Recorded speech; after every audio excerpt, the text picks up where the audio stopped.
kusoo qaadan doonaa taariikhda gobolka Shabeellada Dhexe. Gobolka Shabeellada Dhexe waxa uu ku yaalaa bartamaha Soomaaliya, waa mid ka mid ah gobollada ugu muhiimsan dalka. Magaalo madaxdiisuna waa Jowhar oo ah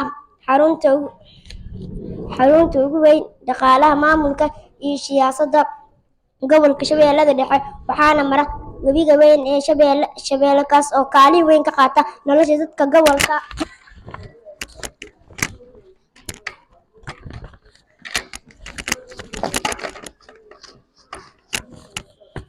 Gobolka Shabeellada Dhexe waa gobol leh muhiimad beereed iyo ganacsi weyn, wuxuuna weli leeyahay awood oo uu noqdo xarun muhiim ah oo kaalin ka qaata horumarka Soomaaliya. Gobolka Shabeellada Dhexe waxa uu ka kooban yahay 6 degmo oo kala ah Jowhar, Balcad, Mahadaay, Cadale, Raagceele, Warshiiq. Intaas ayaan kusoo afmeerayaa barnaamijkii taariikhda gobolka Shabeellada Dhexe. Tan iyo kulanti dambe waxaan idinkaga tegayaa khayr. والسلام عليكم ورحمة الله.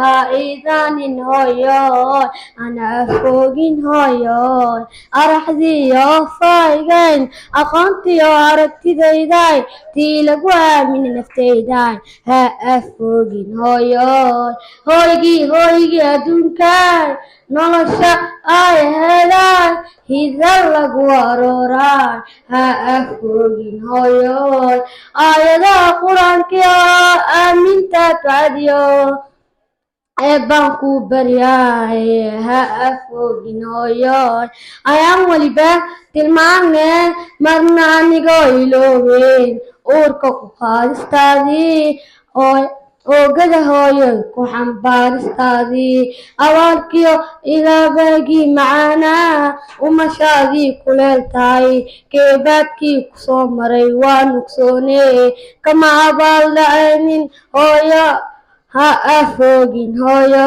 Ogtiin haddee haweeneydii dishay nin gaar ah in ay tahay Safiya intu Cabdi Mudallib eedadiisa nabiga naxariisii nabad korkiisa ahaatee. Ma ogtiin haddee qofkii ugu horeeyay ee shahiida in ay tahay Sumaya ibnu Khiyaar eedadii saxaabiga Camaar binu Yasiir.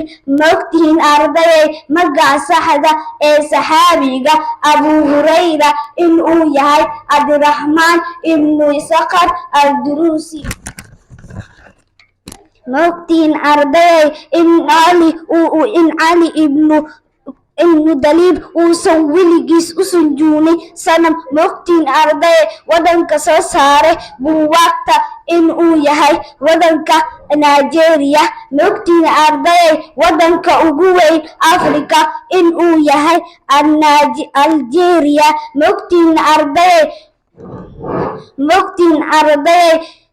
ogtiin ardayay wadanka ugu dadka badan Afrika in uu yahay Nigeria.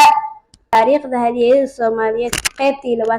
maanta barnaamijkeena waxaan kusoo qaadan doonaa taariikhdii halyeygii weyna Allah u naxariistay Jeneraal Daawud Cabdulle Xirsi. waxa uu ahaa taliyihii ugu horeeyay ciidanka xoogga dalka Soomaaliyeed. Jeneraal Daawud waxa uu ku dhashay tuulada Mareed ee gobolka Galgaduud sanadkii 1924 halkaas uu ku barbaaray kuna dhameeyay xifdinta Qur'aanka Kariimka sanadkii 1943. intii lagu guda jiray gumeystigii Ingiriiska waxa uu ku biiray ciidanka booliska Soomaaliyeed. waxa uu tababar sarkaalnimo u aaday dalka Talyaaniga. kadib markii ay Soomaaliya xornimadii yeeshay, Jeneraal Daawud waxaa loo magacaabay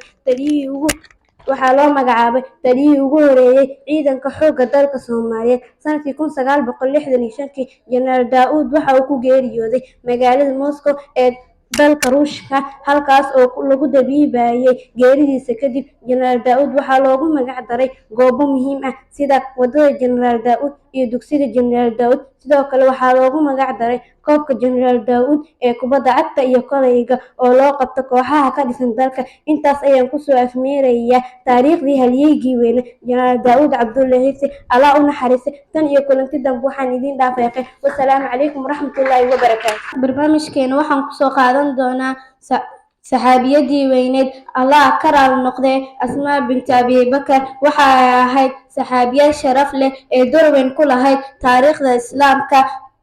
gaar ahaan waqtiyadii hore dacwada nebiga naxariis iyo nabadgelyo korkiisa ahaatee. Magaceeda oo buuxa waa Asmaa binti Abibakar as-Sidiiq, waa walaasha ka yar umulmu'miniin Caaisha radiallahu canhu, waana xaaskii saxaabigii weynaa Suwayr bin Cawaam. Asmaa waa hooyada saxaabiga Cabdullaahi bin Zubayr oo noqday halyey iyo halgamayso ee muslimiinta. Sifadii ay lahayd ayaa ahayd inay ahayd saxaabiyad. Aabaheed uu ahaa saxaabi, walaalkeed uu ahaa saxaabi, ninkeeda uu ahaa saxaabi, wiilkeedana uu ahaa saxaabi. Gabagabadii noloshii Asmaa binti Abibakar radiallahu canhu waa tusaale weyn oo haweeney muslimad ah oo leh iimaan, diiranimo iyo u adeegida diinta Islaamka. Asmaa waxa ay geeriyootay sanadkii 73 Hijriya iyadoo nooleed cimri dheer oo gaaraya ku dhawaad 100 sano. Waxay ka tagtay taariikh qoto dheer oo dhiirigelin u ah haweenka muslimiinta iyo guud ahaan ummadda Islaamka. intaas ayaan kusoo gabagabeynayaa taariikhdii Asmaa bintu Abibakar. intaasi kulanti waxay idin dhaafay khayr. Wassalaamu calaykum waraxmatullaahi wabarakaatuh. sallallahu alayhi wasallam waxa uu ku dhashay magaalada Maka al-Mukarrama sanadkii 571 oo loo yaqaanay sanadkii maroodiga Camulfiil. Waxaa xilligaas soo weeraray Kacbada boqorkii Xabashida Abaara. waxa uu isku dayay inuu Kacbada ku burburiyo maroodiyaal iyo ciidamo oo watay, hase yeeshee Allah subxaanahu wa tacaala ayaa ka difaacay weerarkaas Kacbada ku soo qaaday. markii uu soo barbaaray nabigeena Muhammad sallallahu alayhi wasallam, dadka oo idil way jeclaadeen. waxa ay ku yaqaaneen run iyo amaano. xumaantana wuu ka fogaa, weligii qamri ma cabin, sanamna uma sujuudin. waa safar, guuldarada iyo guushaba waa qayb ka mid ah safarkaas. Nambar 2, hadalku waxa uu qiimo ku yeeshaa markuu waqtigiisa ku yimaado. Nambar 3, kalsoonida naftaadu waa jidka guusha. Nambar 4, dunidu waa maalmo, nasab iyo nacasba wanaaji. Nambar 5, ma qanci kartid kumanaan qof ee qanci naftaada. Nambar 6, waxaa xur u tahay in aad nacdo ficilada dadka, balse xaq uma lihid in aad ku tumato sumcadda qofka aad nacday. Nambar 7, noloshu waa macallin, dhibka iyo farxaduna waa cashiradayda. Nambar 8, dhibaatadu waa qayb ka mid ah nolosha, laakiin adkaysigu waa wadada guusha.